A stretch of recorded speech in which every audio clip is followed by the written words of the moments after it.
Hello, everyone. I'm Jill Vitale-Awesome, President and CEO at Christian Living Communities. Thank you for joining me. What I'm going to be doing today is sharing how we ended in 2024 and what we'll be focusing on for the future.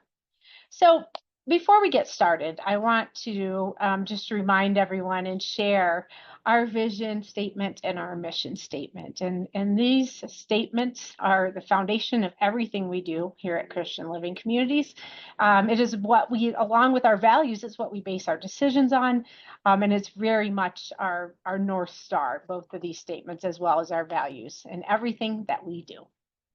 So we focus at Christian Living Communities on 4 different areas when we look at how do we make sure that we're reaching our vision, how do we make sure we're living our mission, and how do we make sure we're doing everything in alignment with our values. And so the 4 areas of focus are based on those the mission, vision, and values, and also are the strategies to make sure we're fully living them.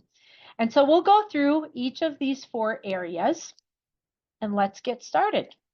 So the first area is strengthen our foundation for the future. And this is really important.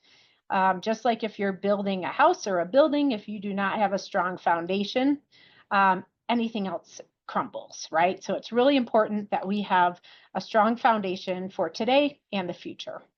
So financial strength is a big part of having a strong foundation for this organization. And we are a nonprofit, but that doesn't mean we don't concern ourselves with the financial outcomes. What it really means to be a nonprofit is that any profits that come from what we do here at Christian Living Communities, instead of being paid out to investors or shareholders, the profits go back into the organization to make it stronger and better, go back into reinvesting in our communities and reinvesting in our mission. So that's really what that difference is. So we do have to, and we are very good stewards of the resources that are made available to us. And I'm really happy to share that 2024 was another really strong year for CLC financially.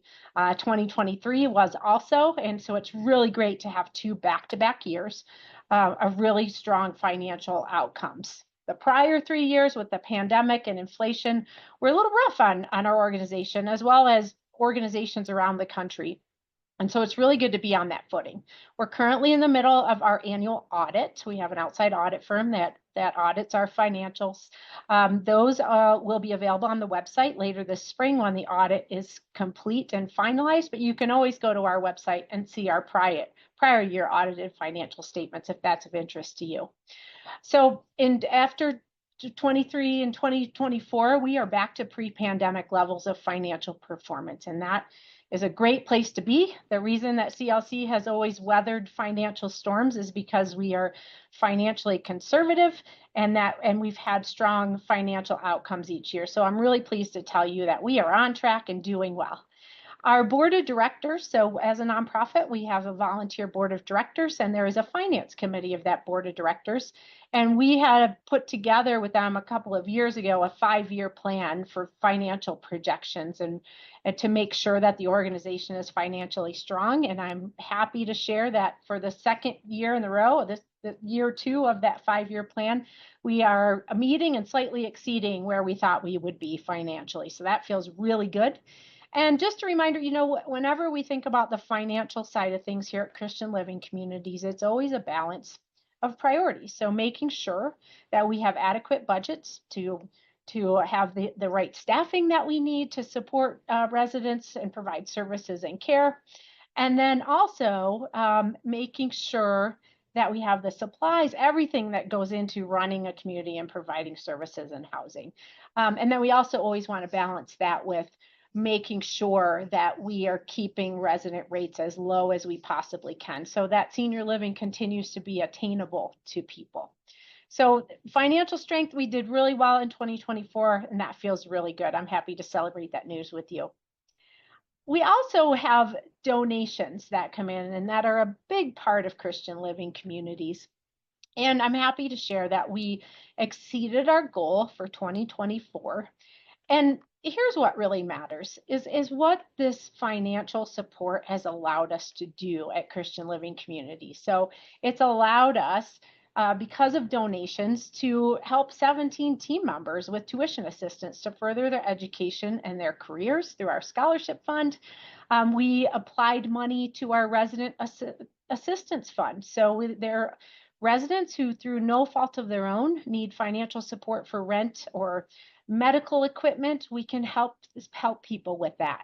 We also have been able to help 43 team members who needed critical needs funding. So that is if any of our team members, if they find themselves in a financial jam, which sometimes does occur, our Christian Living Communities team members can apply for critical needs funding for, to pay the rent for the month, or transportation, or medical or other emergency needs. So we have a whole application process for that.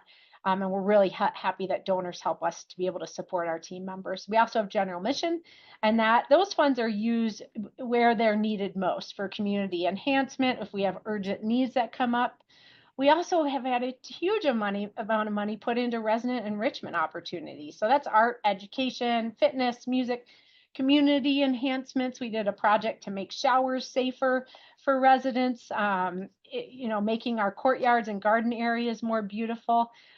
So many things are funded through generous donor support. And then last but not least is our chaplain services. We did a chaplain, strengthening our foundation chaplain fund drive to really provide support for the spiritual needs of people that live and work in our communities, as well as resident family members who need spiritual support. And so we were able to buy new hymnals and provide additional spiritual care for people who are part of Christian Living Community. So if you are part of supporting the philanthropy here at Christian Living Communities, thank you. You are making a huge impact, and we so appreciate you. The next area is making sure we have a strong foundation of quality. And we have 5 skilled nursing communities that are part of our owned communities and managed communities. And skilled nursing communities, also known as nursing homes in our communities, they're often called the health suites. Those are regulated and overseen by Centers for Medicare and Medicaid Services. And Centers for Medicare and Medicaid Services, or CMS, has a 5-star quality rating system. If you Google nursing home compare, you can look up any nursing home in the country and see what their star rating is. And so the star ratings go from a 1-star to a 5-star. 3 stars is average. And I'm really happy to share that all 5 of our skilled nursing neighborhoods are 4 or 5 stars. So they're either above average or much above average. And that is based on annual survey or inspections that happen. That's based on those outcomes. It's based on staffing levels and also quality measures. So we're really proud of our communities and our clinical teams and the great work they're doing. We also measure quality by asking residents and family members for direct feedback. So we work with a company called Pinnacle Quality Insights, and they call a random sample of residents and family members each month. And this graph shows the overall, all of our owned and managed communities in all levels of living, what percentage of people say, I would recommend this community to other people. Now, the surveys ask a lot of more detailed questions, but this is a nice way to measure. If you are willing to recommend a place to someone else, then chances are you're pretty happy with things. So I'm really happy to share that Christian Living Communities is overall around 93% of people say, yeah, I'd recommend this to other people. And that's compared to a national average of 83%. So we're very pleased with being 10 full points above the national average on that.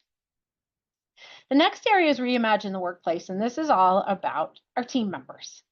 And our team members are where the magic happens. And so it's really important that we have a great culture, and a healthy workplace for people. And so for the last 3 years, we have done what we call a values assessment. We work with a company called Drive here in the United States. Drive works with other senior living organizations like Christian Living Communities. And they use a measurement called the Barrett Values Assessment. And the Barrett Values Center is an international organization that works with thousands and thousands of big and small companies, all types of companies around the world. And basically what this assessment does is it asks our team members, what are your personal values? What matters to you? It asks, what are the values that are currently in place at Christian Living Communities or in your community? And what are the ideal workplace values that you would like to have? And the more alignment there is between those three, the better your culture is, because people want to be somewhere and want to stay somewhere where their personal values align with what's happening on a day-to-day basis in the workplace. So you can see here for the second year in a row, we received a World's Best Culture award, and we're really proud of that. The graph in the middle shows that we scored as an overall Christian Living Communities organization. We scored an 83, which is very good, especially when you consider that the healthcare average is 50. Right, so it's generally in the fair category where most healthcare companies are. In the senior living communities that Drive works with, their average is 64, so it's a little bit better than healthcare in general. And then the global average for all companies that Barrett Value Center works with is 55. So we are really excited and really proud of our score of 83. The other thing that I think is really great is here's what our team members told us. And this was over 700 team members throughout all of our communities who said, here's the top values that are currently in place in my community. And the top values are caring, teamwork, compassion, and accountability. And that is a very powerful mix of values to have in place. So we're really thrilled with this. We will be doing this assessment again in 2025. The next measure of workplace and how we're doing with things is turnover.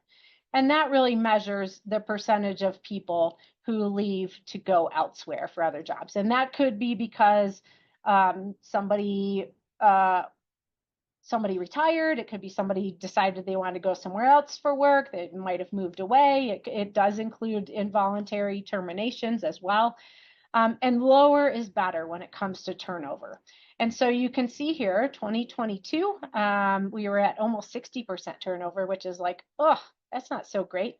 That's the industry average for senior living, but being average is not what we're about. and we know we can do better. So in 2023, we made an improvement to 47% turnover. And in 2024, I'm really proud to announce that we are at 43% turnover as an organization. This is all of our owned and managed communities. And then we have some communities like Holly Creek was at 14% turnover. So we have some really bright spots in our communities where turnover is even lower than what the company average is. And we will strive again in 2025 to continue to hire and keep great people here at Christian Living Communities. Another area that falls under workplace is elimination of agency staffing. And what I mean by that is agency staffing are temporary workers that we need to come fill in when we don't have enough staff to cover a shift and provide care. And this is usually in skilled nursing or assisted living. So it's those more clinical care related positions. And it's really important that we eliminate agency. And we've made a lot of progress toward this, but the reason that this is a big goal of ours is not because the people that work for agencies are bad people. They're not. They're wonderful humans, but they don't know our communities. They're not our employees. They don't know our residents, and our residents don't know them.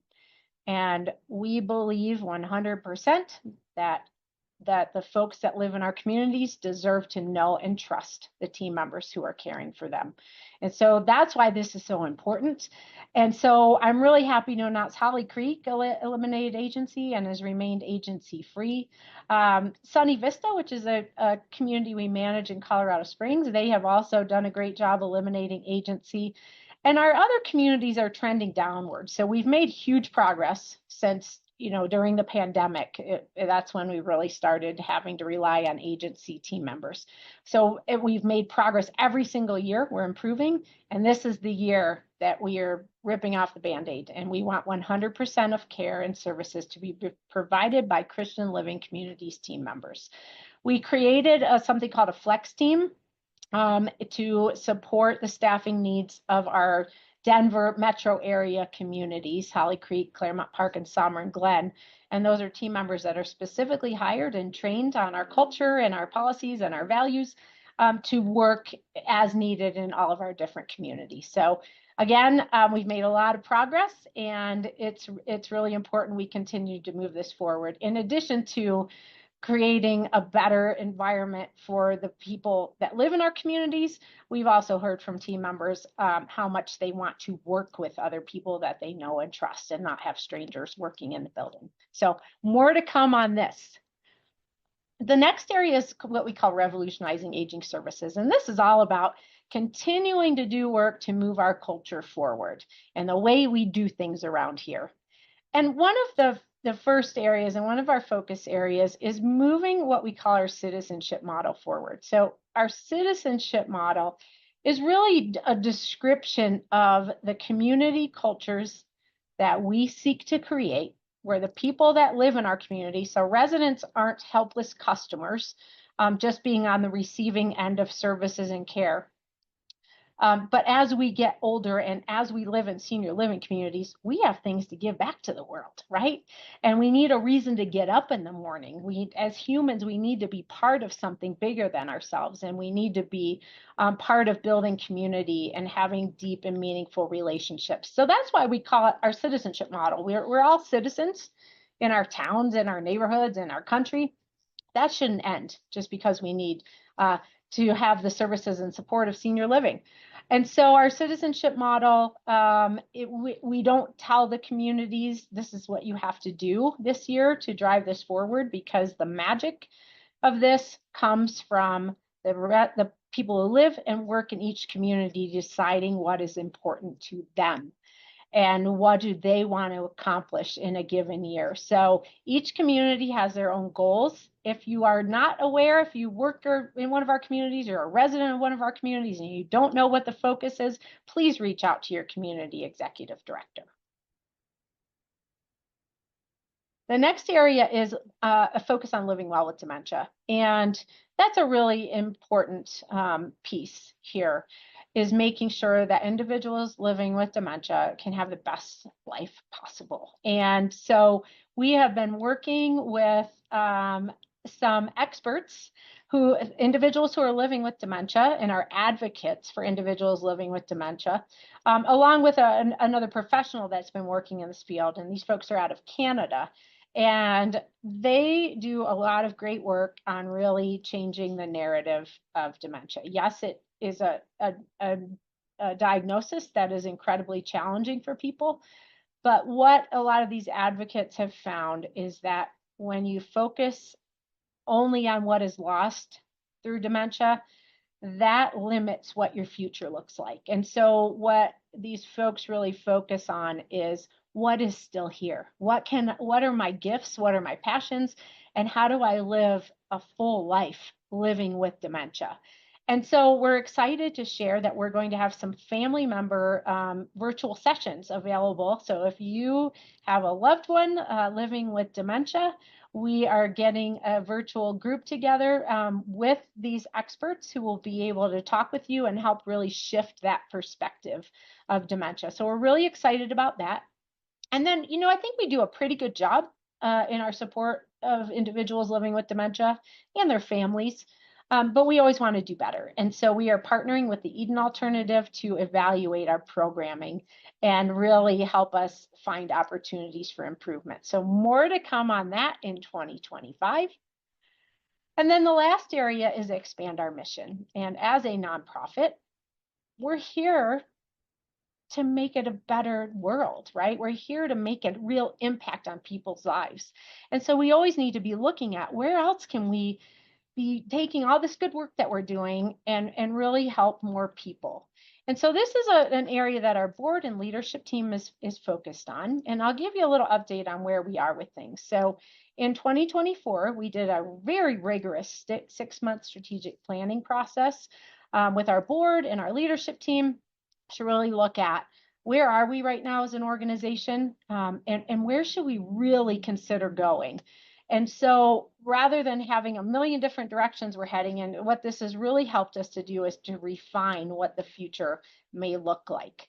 And one of the things that came out of that was we really should be looking at right in our own backyard. And so because we know there's a growing population of older people right here in Colorado. And so we had a market study done, and we studied from Fort Collins down to Pueblo. And what this study looked at is where is there a growing population of older people that would need senior living? And this looked out 5 years in the future. So where is there a growing demand, and where is there not enough housing or enough planned senior housing and services? And so we've identified several areas for focus for the next 5 years to see how we might create opportunities to provide additional services and support. We've got long wait lists at our current communities, and we see a big opportunity to be able to support more people.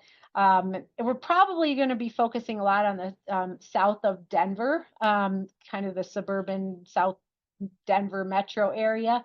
So more to come on that. We are actually going to be putting together a 5-year mission advancement growth plan for this year. So we'll be filling you in on that as that comes forward. This is a very methodical, conservative approach to how might we meet the growing demand of older Coloradans for senior housing and services. So I'm excited, and we'll keep you up to date as that moves forward. And then for 2025, we're going to focus on those same areas. One of our leaders, actually a few people, said, please, let's just keep doing what we're doing and keep making progress rather than adding new different goals every year. And so that's really what we're focused on. Is we think we were focusing on the right things, and now every year we're going to keep continuing that focus and keep continuing to move things forward. So we have financial goals again for this year and philanthropy goals for this year. We have those quality goals again for this year. Workplace goals, we set the bar a little bit higher because we did so well in 2024 for turnover and for our values assessment. In 2024, we're going to be doing more work around our citizenship model, including identifying how do you really measure the different components of that, and is what we're doing making an impact, as well as measuring the impact of our work and our dementia training. So how is that really impacting things? And then each community, again, has a goal this year to move our citizenship model forward. And then at the bottom, you can see that goal for putting together a very well thought out 5-year mission advancement and growth plan that will be done with our Christian Living Communities Board of Directors. So I hope that gives you a good overview about where we've been in the last year, where we're going in 2025. I'm feeling really positive about where we are as an organization, and it is because of all of you. It's because of our team members. It's because of our residents. It's their family members. It's our volunteers. It's our board. It's everybody who is part of Christian Living Communities. We work together to make it happen and create a bright future. I want to give you a couple calendar dates that you might want to put on your calendar. So Friday, May 9th, we have our annual Founders Day breakfast. We'll be celebrating 53 years of Christian Living Communities on Friday, May 9th. And we also will be presenting our Earth and Vessel Award at that event. And then on Thursday, October 9th, we have our Age to Perfection happy hour and silent auction. And that is held at Holly Creek. Both are really wonderful events. Please mark your calendars for those, and we'll be sending out more information. I hope to see you all there. So, thank you. Thanks for the opportunity to celebrate 2024, celebrate today, and focus on the future. We couldn't do it without you. If you have any questions at all, don't hesitate to reach out. Thank you.